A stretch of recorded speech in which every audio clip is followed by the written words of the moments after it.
Summit community and our Director of Social Impact, Lisa Boyd, acknowledging tough times and also acknowledging the support and guidance that I've always found in the Social Innovation Summit community. It was actually at one of these summits many years ago when I talked about Lyft's values that I penned a memo called Values Matter that was sent to our founders and was really the backbone of us formalizing a social impact program at Lyft. And along the way, I tapped into various members of this community to help me think through what that program could look like. And through folks like Aria Finger at Do Something, found Lisa Boyd, who is someone I actually did an informational interview with about what social impact meant at a company because of her purview at nonprofits and at Purpose and at Do Something and at Pledge 1%. And she was the very first hire on the social impact team. So really, really wonderful to be with you here, Lisa. And at Lyft, look, social impact part of the core DNA,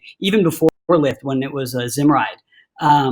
And for us in social impact, the team and the programs that we've built together really do focus on transportation access and equity, which has a lot of impact on not just our response to COVID, but the racial inequities that we're seeing now. And so, Lisa, I want to kick it over to you and just tell us a little bit about how Lyft and how we're responding, not just to COVID, but to the racial injustices we're seeing, and not just what we're doing externally, but also what's happening internally.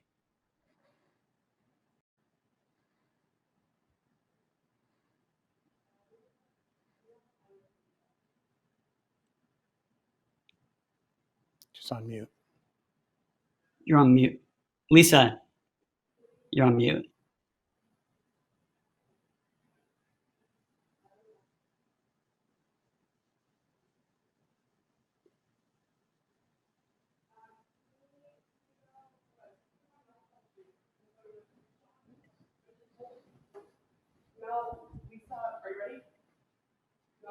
Can't. Hi, Mike. How are you? We're going to take care of those technical issues for a second, but I am here to talk to you and see what we can accomplish while Lisa is getting connected. Yeah, I think one thing I think Lisa's going to be talking about is that at Lyft, one of the ways that we've really hyper-focused on social impact is through the lens of transportation. And, this was a journey when I first took over social impact. There was so much happening all across the company in various communities. People were fundraising for a lot of different nonprofits. And what I came to realize was that if we were going to have a unique impact, we really needed to focus on transportation. And we saw that there were so many different transportation gaps, whether it was people who didn't have access to get to food or people who didn't have access to get to jobs, many of whom came from underserved communities where, again, these inequities were rooted in transportation access in so many places. And so when we thought about how to respond to COVID, it was leaning into the transportation part where we knew we would have the biggest opportunity to have an impact. And I want to wait for Lisa to jump back on to talk about exactly what we're doing. I don't know if we have her dialed in or not, but I can talk about something that Lisa?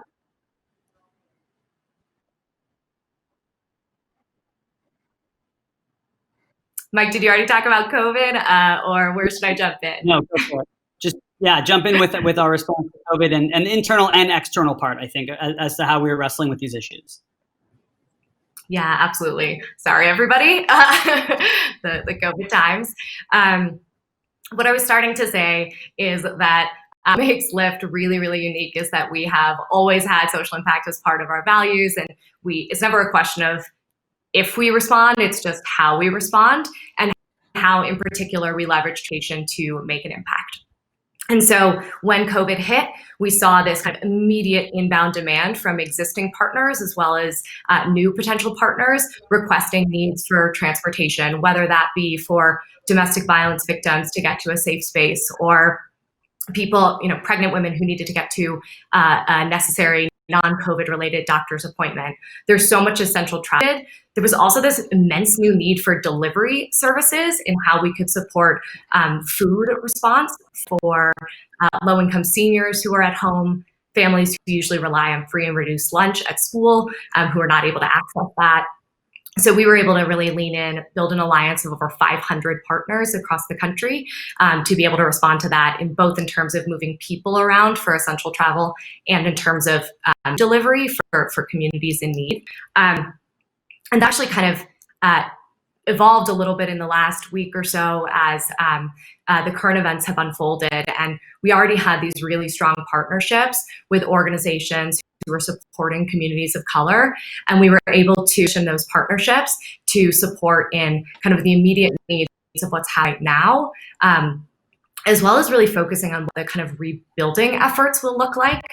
There's going to be immense need to support these communities building after the current protests happening and really reinvesting in those communities. So we're really excited to partner with groups like the NAACP and the National Action Network on that work.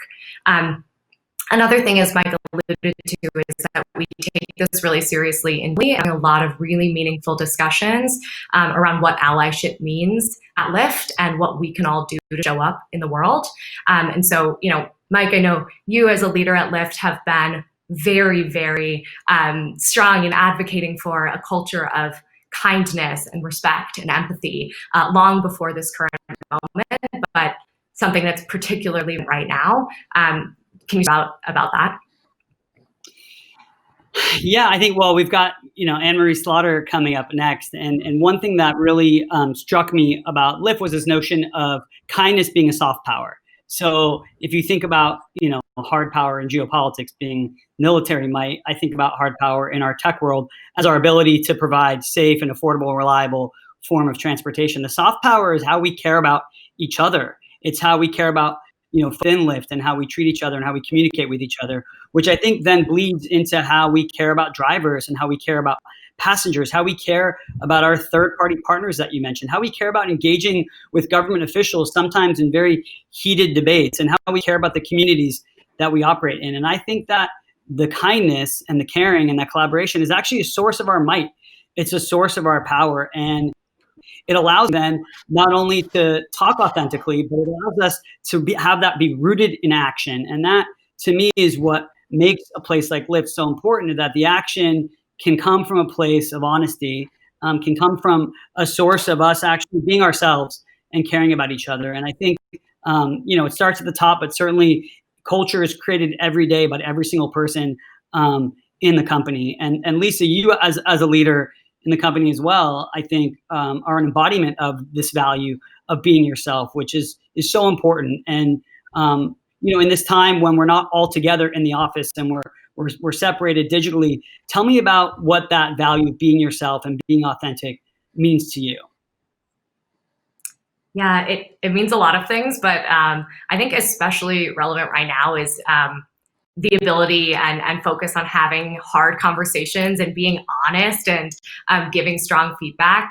One policy that I live by is radical candor, both with the people who are on my team, the people who I work with every day, and really pushing to have honest conversations and really push each other, but with an underlying kind of empathy and respect for one another so that we can recognize we're all in this together to make each other better and make our work product better. And I know, Mike, you and I have debated out many things, and I think that helps us make our work better and make each other better, but all while kind of deeply caring about each other personally, professionally, and the quality of the work that we put out. And what about you in terms of kind of leading with values? Well, I think you raise an important point, Lisa, which is that you and I have a mutual respect for each other, but we disagree a lot. And with other colleagues like Joan, I think we have really spirited discussions, but they're rooted in that notion of caring about each other. And I think we make each other better because we're dealing with very, very complex issues. And I think about, when we were running our Get Out the Vote program, and we had to figure out what nonprofits are we actually going to be collaborating with, Urban League, Voto Latino, others, and having conversations with folks on the policy team and legal team. These are complex issues and making decisions that, oftentimes you're going to make not everybody happy. And so I think for me, also leading authentically means being rooted in gratitude. And, every Friday we, as a social impact team, have a gratitude where right now, especially in time of COVID, we reflect on the despair and desperation that's happening. We're on the front lines working with nonprofits, and that makes us reflect on just the abundance that we have. And I think oftentimes social impact practitioners don't go inward enough and give yourself the love that you need. And I think just checking in with each other as people has always been something really, really important to me. And I think, I'll leave you with something that I was on a meditation retreat the week of March 9th when things shifted quite a lot. And there was this Buddhist philosophy around acknowledging what is.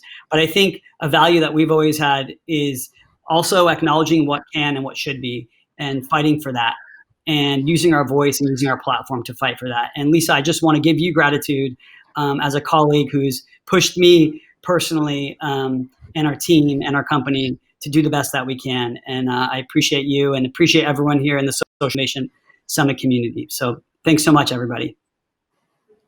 Thank you.